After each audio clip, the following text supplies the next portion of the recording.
Mais d'abord le journal avec vous, Fanny, bonjour. Bonjour François, bonjour à tous. À la une de l'actualité ce dimanche, ces bombardements russes dans plusieurs régions de l'Ukraine cette nuit.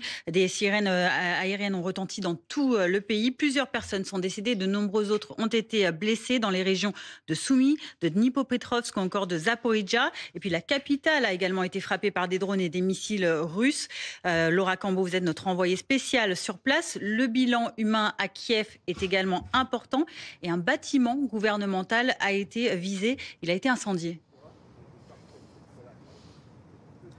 Oui, tout à fait. Ce bâtiment, il se trouve juste derrière moi et il est très symbolique car il y a le siège de plusieurs cabinets ministériels, notamment celui de la première ministre au sein de ce bâtiment qui a donc été incendié par un drone russe. C'est un endroit très symbolique, je vous le disais, car nous sommes au cœur de la capitale, un endroit qui est généralement mieux protégé par les forces aériennes ukrainiennes. Nous sommes à seulement 600 mètres du palais résidentiel de Volodymyr Zelensky. Plus généralement, c'est toute la capitale qui a été visée à au moins 4 autres endroits différents avec des bâtiments, des immeubles résidentiels qui ont été touchés. Vous parliez d'un bilan élevé. On ne sait pas exactement à combien il se chiffre, mais pour l'heure, on sait qu'il y a au moins 2 morts, une jeune femme âgée de 18 ans et un nouveau-né.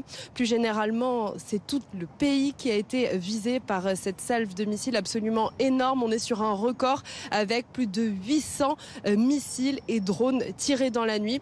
Volodymyr Zelensky s'est exprimé sur ses réseaux sociaux. Il demande à Washington d'enfin mettre en place des sanctions contre Moscou. Il demande également à l'Union européenne d'appliquer des mesures contre la Russie.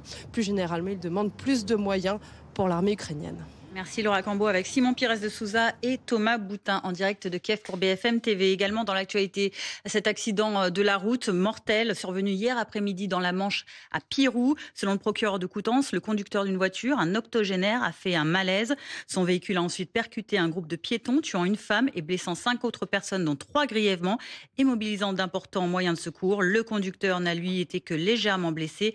La voiture a ensuite terminé sa course sur la terrasse d'une pizzeria proche du bord de mer. Et puis on termine, Fanny, avec une messe de canonisation un peu particulière à Rome, en Italie. Oui, on va regarder ces images en direct justement de la place Saint-Pierre où des dizaines de milliers de personnes sont attendues aujourd'hui pour assister en ce moment même à cette canonisation, celle de Carlo Acutis, un adolescent de 15 ans décédé d'une leucémie en 2006.